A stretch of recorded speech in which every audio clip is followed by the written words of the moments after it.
안녕하세요. 개금진 한방병원에서 진료하고 있는 이재용 원장입니다. 오늘은 우리나라 인구 30% 이상이 겪고 있을 만큼 흔한 턱관절 장애에 대한 영상입니다. 턱관절 장애의 원인과 증상, 그리고 비수술 치료법 순서대로 이야기해 보겠습니다. 턱관절 장애는 턱관절의 염증이나 탈구로 인해 통증과 잡음이 생기고 입을 벌리는 데 장애가 있는 질환을 의미합니다. 음식을 씹거나 말을 할 때 턱 주변에 발생하는 미세한 통증, 입을 크게 벌릴 때 딱 하는 소리가 나거나 심한 통증으로 입을 크게 벌리지 못하는 증상이 나타납니다. 30에서 40세의 젊은 연령층에서 호발하고 대략 인구의 33%가 하나의 증상은 가지고 있을 정도로 흔하다고 생각하시면 됩니다. 턱관절 장애를 일으키는 원인은 다양합니다. 생활 습관에서 살펴보면 단단하고 질긴 음식을 즐겨 먹는 식습관, 앞니로 손톱이나 다른 물체를 물어뜯는 행위, 이를 꽉 다문다던가 이를 갈며 자는 잠버릇, 음식을 먹을 때 한쪽으로만 먹는 편측 저작, 옆으로 자는 습관 등이 있습니다. 턱관절 장애의 첫 번째 대표적인 증상으로는 통증이 있는데요. 턱관절의 통증은 턱관절 자체의 문제나 주변을 감싸고 있는 조직에 문제가 있는 경우가 많습니다. 턱은 교근과 내외익상근, 그리고 측두근이 관여하여 움직이는데 특히 교근은 턱 운동에서 가장 큰 힘을 내는 근육입니다.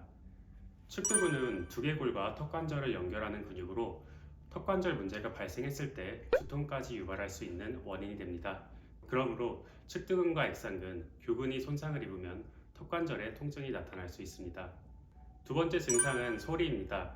턱에서 탁탁하는 소리나 으득으득 갈리는 소리가 나는 경우가 있습니다. 턱관절은 위턱과 아래턱이 만나서 형성되는데 이 가운데 관절낭과 디스크가 위치하여 주변의 인대들이 붙잡아주고 있는 구조입니다. 턱 디스크에서 증상 혹은 염증이 발생할 때 턱관절이 불안정해지면서 통증이나 잡음이 많이 발생합니다. 세 번째 증상은 개구장애입니다. 개구장애는 입을 벌리지 못하는 증상으로 손가락 3개를 세로로 입에 넣는 것을 힘들어합니다. 이 경우 안면 비대칭까지도 이어질 수 있습니다. 턱관절의 불균형은 복잡하게 얽혀있기 때문에 근육과 관절, 인대, 턱관절 원판과 경추, 치아의 부정교합, 이갈이 같은 증상들을 종합적으로 살펴보아야 합니다. 앞에서 말씀드렸듯이 입을 벌리고 수직으로 손가락 3개를 넣어 3개 이상 들어가지 않는다면 턱관절 장애를 의심해 볼 수 있습니다. 턱을 벌릴 때 통증은 없지만 소리가 나는 경우도 있는데 이 경우에도 당장은 불편감이 없더라도 증상을 꼼꼼하게 살펴보셔야 합니다. 턱에서 느껴지는 크고 작은 증상들이 있다면 턱관절 진료를 실시하는 한방병원 및 한의원에서 검사 후 그에 맞는 적절한 치료를 받으시기 바랍니다. 턱관절 치료의 첫 번째는 침치료가 있습니다. 침치료는 턱관절 주위 근육을 자극하여 긴장된 근육을 이완시키고 기혈순환을 촉진하여 닫혀있는 턱관절을 열게 되어 턱관절의 디스크를 원래대로 되돌리는 데 도움을 줍니다. 특히 침치료 중에 턱관절에 특화된 동작침은 통증으로 입을 제대로 벌리고 다물지 못하는 상황에서도 주변 근육의 움직임을 유도하는 치료법입니다.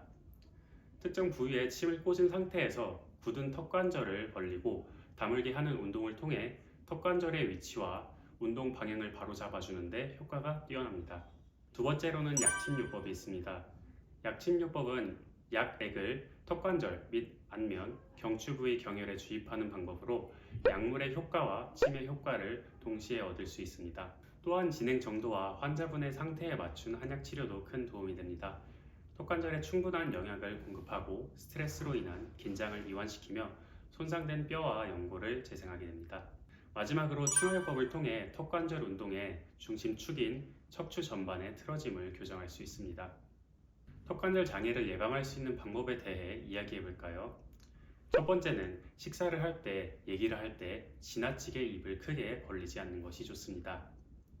두 번째, 딱딱한 음식보다는 부드러운 음식을 먹는 것이 좋고, 세 번째, 턱을 베는 습관은 고치셔야 합니다.